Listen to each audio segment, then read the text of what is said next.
Muy bien. Entonces, bueno, hace como 3 o 4 meses hicimos una charla sobre la consagración. Ustedes estaban con un método que hemos actualizado de un padre, no me acuerdo cómo se llama, Michael Gay. Sí, entonces, digamos que básicamente la consagración tiene su mismo origen, pero la diferencia que vamos a hacer ahora es con la metodología que vamos a utilizar, que es la metodología más original, ¿cierto? Que el método fue creado por San Luis María y Griñón de Montfort, ¿no? Acuérdense que el método del Padre Michael es un método que pasa por 4 santos, San Luis María, San Maximiliano, María Colby, la Madre Teresa y el Papa Juan Pablo II, ¿cierto? Aquí no, aquí es todo dedicado a la Santísima Virgen y no es una cosa que riña con la otra, ¿cierto? Sino que son diferentes modos de consagrarse. Entonces, la primera cosa, ese día yo les hablé del por qué era necesario la consagración hoy en día, pero yo quisiera hoy hablarles más del origen, digamos, bíblico de la consagración, ¿cierto? Entonces, primero que todo, uno podría decir, bueno, ¿dónde está la consagración en la Biblia? Los protestantes tienen esa idea de que si no está en la Biblia, si no dice la palabra consagración, entonces no es bíblico, no es verdad. No, la palabra, muchas cosas no están en la Biblia explícitamente, pero no hay nada más bíblico que eso. Vamos a poner ejemplo, qué sé yo, los sacramentos. Ustedes cualquier sacramento, la palabra sacramento no aparece en la Biblia, pero todos los sacramentos tienen sus raíces en toda la experiencia del pueblo de Dios. El bautismo, desde el principio del bautismo está, ustedes ven como el Espíritu de Dios estaba sobre las aguas, para que estas aguas pues, empezaran a tener un orden, aparece la luz, ¿no? Después el pueblo de Israel que pasa por el Mar Rojo, después el pueblo de Israel que pasa por el Jordán, después Jesucristo que es bautizado. Los profetas van a anunciar, os rociaré con un agua pura os voy a purificar y arrancaré de vosotros un corazón de piedra y os daré un corazón de carne. Dice Salmo 50, dice 51, dice límpiame de mi pecado, límpiame, purifícame. Y utiliza el verbo ahí, un verbo que es como más bien como bautízame, ¿cierto? Sumérgeme. Entonces, el bautismo, la palabra, bueno, ya está todo el Nuevo Testamento, Jesucristo bautizaba, etc. Y aunque no utiliza la palabra sacramento, es toda una expresión de la acción de Dios a través del agua, ¿cierto? Y lo mismo la confirmación, que es una parte del sacramento. Entonces, para decir, si tomamos todos los sacramentos, todos están enraizados profundamente en la Sagrada Escritura. Entonces, porque no existe la palabra sacramento en la Biblia, no quiere decir que los sacramentos no sean bíblicos, ¿cierto? 100% bíblicos. Lo mismo la devoción a la Santísima Virgen, totalmente bíblica, al 100%, basado pues, no solamente en el Nuevo Testamento, sino en todas aquellas figuras del Antiguo Testamento que de alguna manera ya prefiguraban la presencia de la Virgen, desde Eva, pasando por todas las madres de Israel, Sara, Rebeca, Raquel, después una profetisa, una juez que llamó muy importante en la historia de Israel, Débora, ¿no? Entonces ustedes todos sus nombres les suenan, ¿no? Débora, Ruth, Esther, ¿no? Una cantidad de mujeres que aparecen en la Sagrada Escritura y en la tradición bíblica, por ejemplo, es muy importante el nombre de María, la hermana de Moisés, que es quien después de salir del Éxodo entona un canto de alabanza después por la victoria de Dios sobre los enemigos. Entonces, hay muchas razones para decir que nuestra devoción, amor por la Santísima Virgen es al 100% bíblica. Pero ¿qué sucede con la consagración? No existe la palabra consagración explícitamente, consagración, en el sentido de que si está algo así como 33 días de oraciones, no, esto no existe en la Biblia. Pero la Biblia está llena, digamos, de la acción del Espíritu Santo que elige a unas personas para una misión especial. Esa elección de Dios es lo que sería la consagración, ¿no? Consagrarse significa entonces separar algo para que fuera sagrado, ¿no? Entonces digamos que hay dos aspectos de eso. El primer aspecto, de hecho la palabra santidad significa eso, kidushin en hebreo, significa que yo separo algo para que se dedique exclusivamente a la misión, a una misión divina, litúrgica, una relación con Dios. Entonces, de alguna manera, si ustedes quieren, desde Abraham en adelante, porque antes de Abraham, digamos, de alguna manera, el mundo empieza siendo consagrado, porque todo el mundo fue creado por Dios, o fue creado para beneficio del hombre, pero el hombre por su pecado, por lo que podemos decir, pierde esa consagración y se separa de Dios, ¿no? Entonces, ahí vamos viendo cómo la Biblia, si uno lee los primeros 12 capítulos del Génesis, vamos viendo cómo la humanidad, digamos, como que se separa de esa presencia de Dios por ahí, por instigación del demonio. Es muy interesante entender por qué el demonio quiere que el hombre se separe de Dios. Hay un apócrifo judío, no es ni siquiera cristiano, que muchos dicen que tiene interés cristiano, pero digamos es fundamentalmente judío, que no llegó hasta nosotros solamente en latín, y es muy poco conocido, pero es bien interesante y bien profundo. Se llama Vite ad Adam ed Eve, ¿no? La vida de Adán y Eva. ¿Qué son los apócrifos? Los apócrifos son unos libros que digamos, fueron considerados sagrados, ¿no? Por algún momento, por un grupo de personas, pero que no llegaron a ser parte de lo que nosotros llamamos el canon. ¿Qué es el canon? El canon son los libros que oficialmente por la Iglesia son considerados palabra de Dios. Por la Iglesia, al principio por el pueblo judío.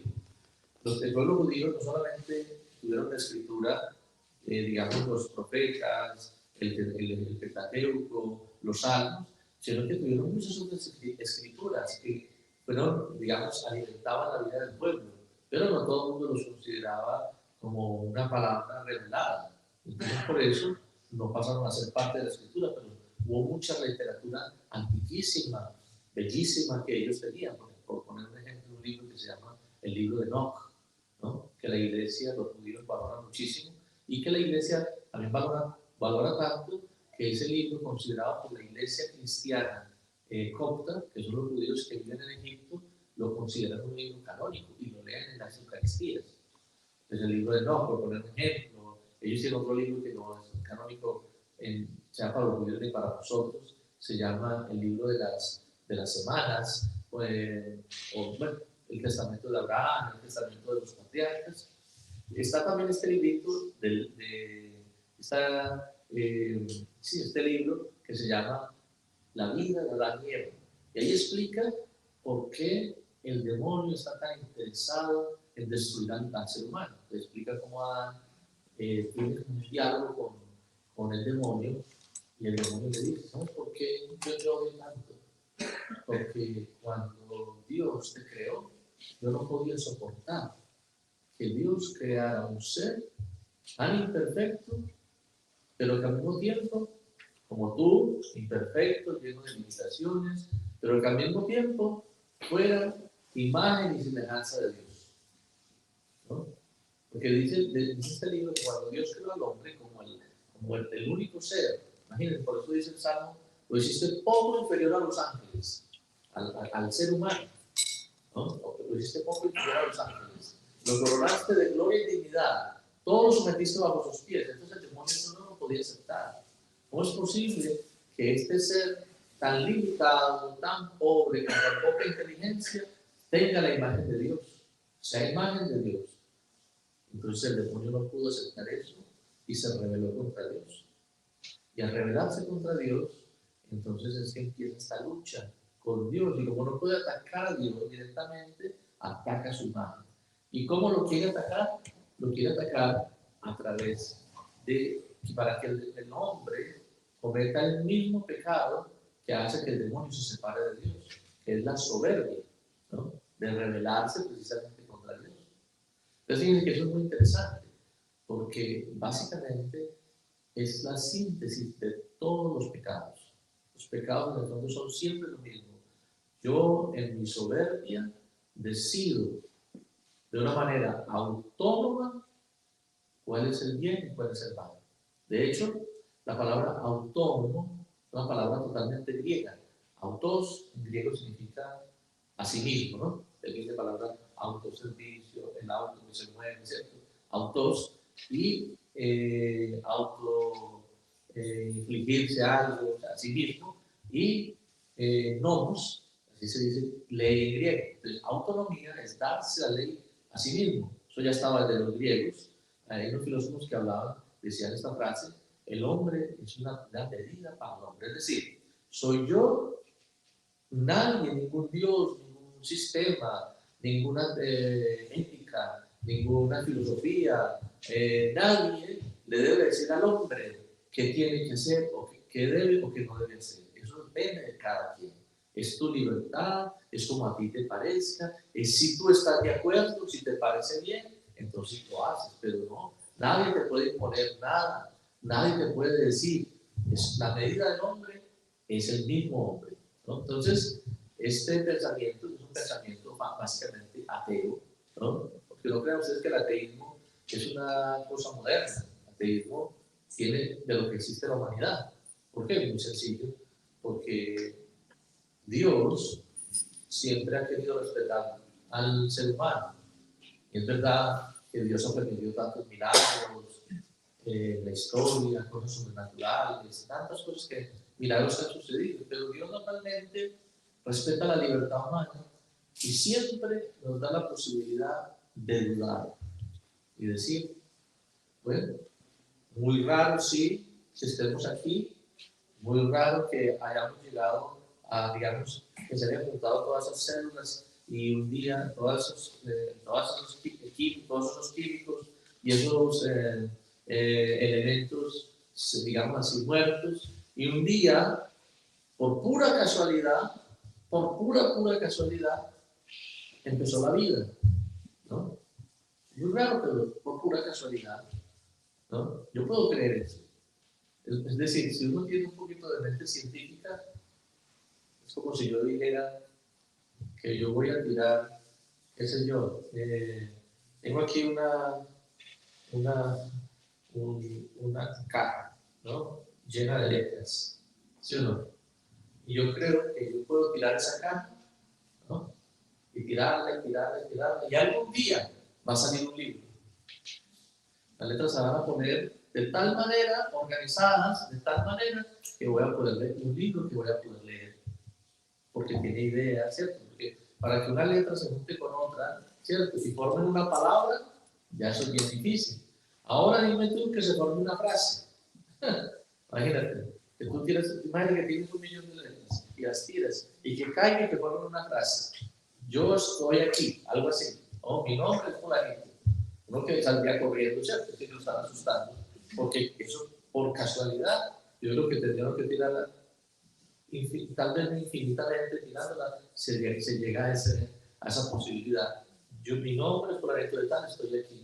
Ahora dime tu libro, ¿no? De la casualidad. Una cosa impresionante la vida. Entonces, ustedes han escuchado el tema de la genética y del estudio de lo que se llama el genoma humano, ¿no? El genoma humano es, digamos, esa parte profunda que está, esa información que está en las células, es una información física, no es algo espiritual, una información física que está en las células y donde está toda la información de lo que somos los seres humanos, quiénes somos, cómo crecemos, de dónde nacemos, todo. Una cosa impresionante. El orden que hay, cómo son formados. Y cómo es posible que haya gente que piense que eso salió de la nada. No es posible, que eso es una casualidad. ¿De dónde salió eso? Es una persona con una mente científica diría, bueno, yo no puedo decir que salió de la nada. Y sin embargo, tenemos un mundo ateo desde el principio. Hoy en día cada vez es más difícil ser ateo, en ese sentido. En el sentido de cada vez hay más pruebas, entre comillas, de que no puede existir un mundo sin Dios.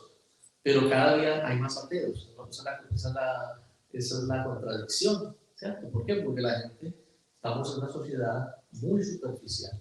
Pero el ateísmo, repito, no es un fenómeno que es nuevo, es una cosa que ha existido muchos años. ¿Cuál es la diferencia con el mundo de hoy?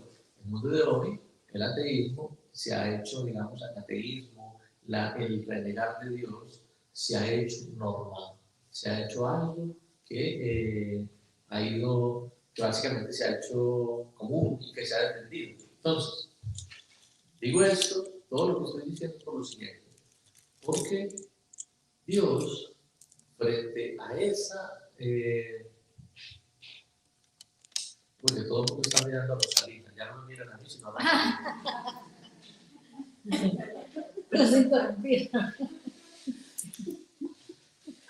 Es que una de las cosas difíciles que nosotros tenemos es escuchar, ¿no? Escuchar, porque nosotros no estamos acostumbrados a escuchar, estamos acostumbrados a hablar, ¿no? Y es difícil de concentrarnos, pero bueno. Entonces la idea es, lo que yo les quiero decir es esto, que Dios no, al hombre no lo dejó en ese, digamos, ese fenómeno de ateísmo, ese ateísmo que es una tentación que el hombre tiene de no pensar Dios no existe, está instigado por el demonio quiere que el hombre, como no puede atacar a Dios, ataca al ser humano. Entonces, ¿Dios qué hace? Dios, en vez de rechazar al hombre, le pone en un camino de salvación. Ese camino de salvación es, elige a unas personas concretas, ¿no? A unas personas concretas, para que ellos lleven, digamos así, esa anuncien, para que ellos sean como un modelo, sean como un paradigma de lo que es la vida de Dios. Porque por la acción del demonio, el hombre se ha separado de Dios. Esto es muy sencillo. Nosotros lo vemos, todos los pecados son lo mismo. Nosotros tenemos en el fondo una conciencia. Pero la gente dice, bueno, voy a poner dos ejemplos. ¿Qué problema hay? ¿No? Yo la quiero, ella me quiere, no le hacemos daño a nadie, porque no vamos a tener relaciones, ¿no? Porque Dios lo va a prohibir, ¿no? Primero que todo, ¿Dios existe o no existe? La Biblia se la inventaron, quién sabe quién se la inventó, por allá en el Constantino, no sé quién, dice la gente estudiada, hay gente que sabe mucho de filosofía, digamos, de química, de física, que saben un poco de Biblia, y ellos creen que saben de Biblia, ¿no? Y dicen que la Biblia se la inventó Constantino, una cosa totalmente, no sé, sin fundamento, ningún fundamento, no tienen ni idea de lo que están diciendo, no conocen la historia de la iglesia, no conocen la historia de la Sagrada Escritura, pero dicen esas locuras. Primero que todo, no sabemos si Dios existe. Y si existe, ¿por qué Dios va a prohibir a uno que no tenga una relación con una persona que no quiere? ¿No? Entonces lo que pasa es que la iglesia lo que quiere es imponer sus leyes y sus normas porque la iglesia no quiere que la gente sea feliz. En el fondo lo que le dicen a la gente, fíjense que lo mismo sucede con toda esta ideología de género que está pasando en el mundo. Es que la iglesia, ¿por qué no acepta las relaciones entre un hombre con otro hombre y una mujer con otra mujer? ¿Por qué? Si ellos qué mal lo están haciendo. Miren cómo viven de lindo, ¿no? Se ayudan, se quieren, están juntos. ¿Por qué la iglesia no los acepta? ¿No? ¿Por qué la iglesia o por qué Dios va a prohibir que yo, por decir algo, porque me va a mandar Dios que yo tenga un hijo que no quiere? ¿No? Pues primero que todo, ¿quién me va a decir a mí? Se va a meter en mi intimidad a decir a que tome una decisión tan seria. Si tengo un hijo o no tengo un hijo. ¿No? ¿Se dan cuenta? Son pensamientos que uno dice, y esos pensamientos los tienen, no es que son nuevos, toda la vida han existido, ¿no? Han existido los pensamientos.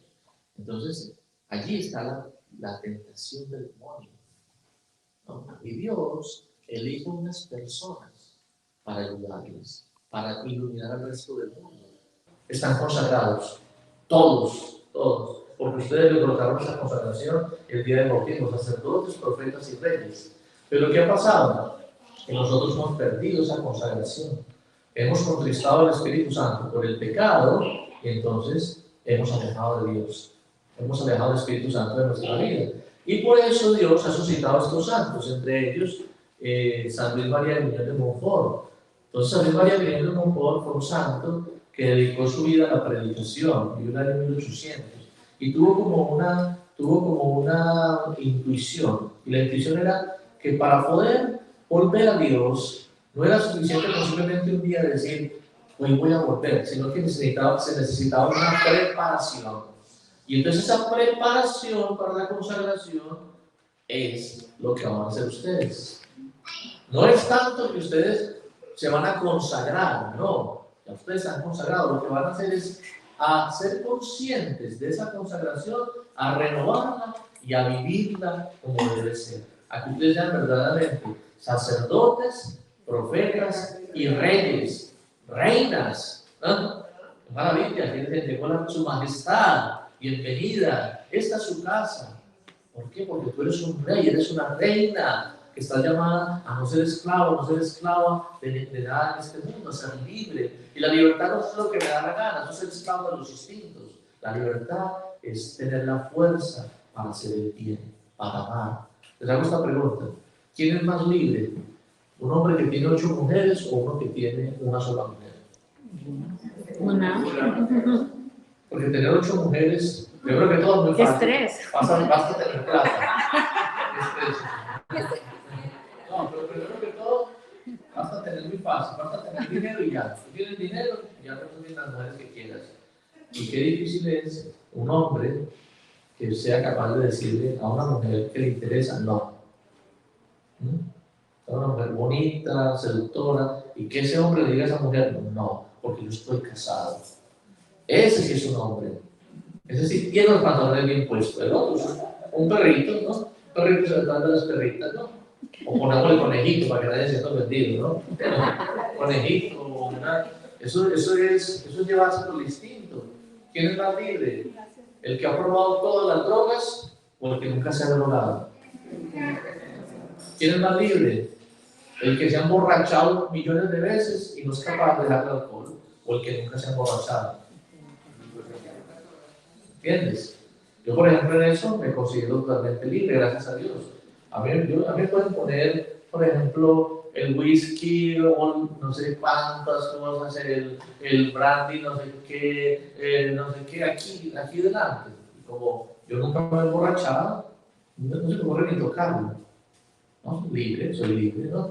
Pone eso delante de un alcohólico, ¿no? Le da un coma diabético de tanto tomar, porque está alcoholizado, no es libre. ¿Entiendes? ¿Es así o no es así? Es la libertad de ser reyes, es lo que Dios quiere para nosotros. Fíjense que el mundo nos engaña mucho. Entonces, San Luis María Griñón de Montfort, él fue el que inventó esta metodología, que después se ha repetido, otros santos lo han repetido, lo repitió sobre todo María, ¿cómo se llama?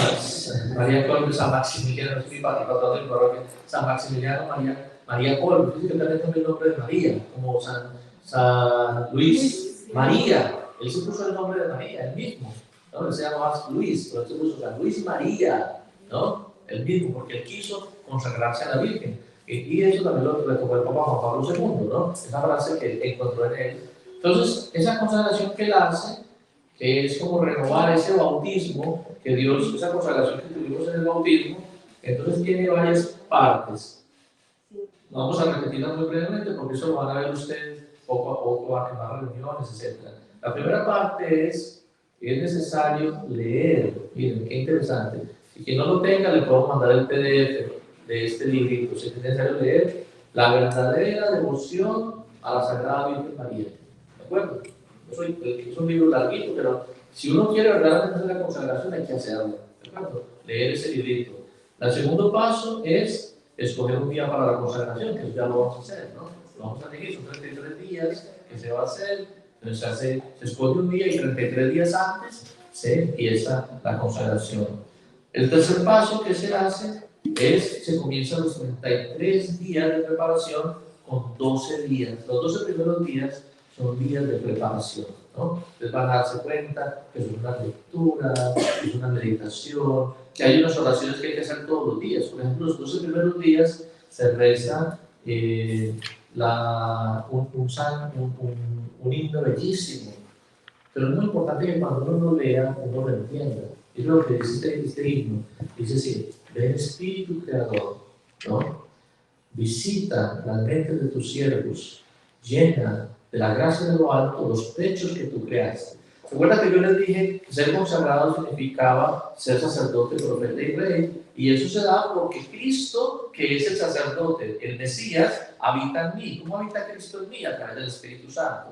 ¿Por qué yo he perdido la consagración? Porque por mis pecados, por mi violencia, por mi orgullo, por mi dejadez, por mi, no sé, ser deshonrado, por mi pereza, por mi violencia, por mi no comprender al otro, he expulsado el Espíritu Santo.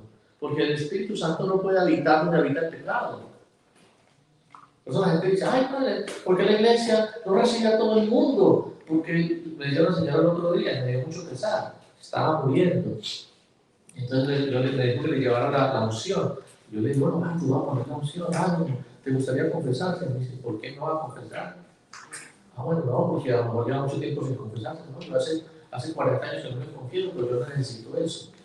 Yo: pero ¿por qué no lo necesitas? No, porque yo peleé con la iglesia hace mucho tiempo. Yo lo que quiero es que usted me dé la bendición, que me coloque los óleos. Yo me quería explicarle, ella pensaba que era que yo la estaba atacando. Dice: no, mira, no es que yo te esté atacando, yo te quiero hacer entender que el pecado no es que Dios te prohíbe algo bueno, no, el pecado es que te ha amargado la vida, por eso no has sido plenamente feliz. Y ella estaba escandalizada porque decía: ¿por qué en la iglesia, ella que vivía en adulterio, no la dejaba comulgar? ¿No? ¿Por qué no me dejan comulgar? Si la Biblia dice: tomad y comed todos de él. ¿Se dan cuenta cómo el demonio es astuto? Todos de él, ahí dice todos. ¿Pero quiénes son esos todos? Los discípulos. Un momento, está bien, y todos los discípulos comulgaron, pero ¿saben también quién comulgó? Judas. Y en vez de entrar en él, Dios entró el demonio. Dice la Biblia que inmediatamente entró en el demonio y fue a entregar a Jesús. De manera que si yo no estoy preparado para recibir al Señor, a lo mejor en vez de recibir a Dios, estoy entrando en el demonio. ¿Se dan cuenta lo grave? Y la gente cree que no es. Entonces, estoy diciendo esto porque el Espíritu Santo, donde habita el pecado, no puede habitar. No es cuestión de que la iglesia me rechace. Así como habita el Espíritu Santo donde está el daño al otro, ¿no? Si yo estoy odiando, si yo estoy haciendo daño a una familia, si yo estoy robando, si yo mato a un niño, si mato no solamente a un niño, cualquier persona, pero digamos el aborto es más tremendo porque es un niño inocente. ¿Cómo voy a decir yo que estoy en comunión con Cristo? Y voy a ir allá y yo promuevo el aborto por todas partes del mundo y soy político y voy allá y saco la lengua para comulgar, ¿no? ¿Cómo voy a decir eso? Eso es equivocado. Y no es que la iglesia me rechace. Ahí no está el Espíritu Santo. No es porque la iglesia lo rechace. Es que como el Espíritu Santo no está, entonces esa persona se está comiendo, como dice San Pablo, su propia condenación. Imagínense lo delicado que es. Entonces por eso se necesita nosotros. Ven Espíritu Creador, visita la mente de tu siervo, llena de tu gracia los pechos que tú creaste. Tú eres este paráclito, tú eres el don de Dios. Rechaza más y más lejos al enemigo. Concédeme la paz. Haz que conozca al Padre. Este himno es bellísimo. Se llama Ven y crear tu espíritu. Ven Espíritu Creador. Es una música muy bonita en latín. Ven y crear tu espíritu. Después el Stella Maris, el Magnificat. Son oraciones que se hacen todos los días durante esos 12 primeros días. Y después vienen 3 semanas en las cuales cambian un poquito esas oraciones. Entonces, la primera semana es dedicada al conocimiento de sí mismo, la segunda semana al conocimiento de la Virgen María y la tercera semana al conocimiento de Jesucristo. Eso lo vamos a seguir viendo ya a medida que lleguen las semanas. Los otros días, me gustaría que ustedes buscaran, mandas el video de cuando yo expliqué la vez pasada por qué el mundo de hoy necesita la consagración, que yo no quiero tocar ese tema, pues yo no lo he tocado, porque estamos, y especialmente se va a consagrar el día de Fátima. La Virgen de Fátima dijo una cosa muy seria, dijo: los errores de Rusia se van a expandir por el mundo entero. Esos errores de Rusia están en Estados Unidos en este momento. Está este comunismo cultural que está siendo ateo, que está destruyendo la familia, que está destruyendo a los jóvenes, que le está lavando el cerebro a los jóvenes diciéndole que usted no es ni hombre ni mujer, sino lo que usted le parezca. Eso viene de los errores de Rusia, que quiere atacar la familia. Y la única manera de salvarse va a ser que las familias se consagren a la Santísima Virgen. Eso lo digo yo, no, eso lo dice la misma Virgen en Fátima. ¿No? ¿De acuerdo? Lo digo la Santísima Virgen en Fátima. Entonces, ojalá vean ese video. Ustedes tienen bastante tarea, ¿no? El libro de la verdadera devoción a la Santísima Virgen, que si ustedes no lo tienen, yo les puedo pasar el PDF para que lo lean y después ver ese videito que dura como 40 minutos que hice yo sobre la consagración hace varios meses, sobre el por qué hacer la consagración. Ya ustedes saben qué es la consagración, ¿de acuerdo? Que es ser, y digamos así, ser separado, estar lleno del Espíritu Santo, y esa consagración la tuvimos todos nosotros el día de nuestro bautismo, donde fuimos consagrados, fuimos separados, fuimos, si ustedes quieren, mesianizados por el bautismo, y nos convertimos a partir de ese día en sacerdotes, profetas y reyes. Bueno, y llamar al Señor, terminamos con una oración.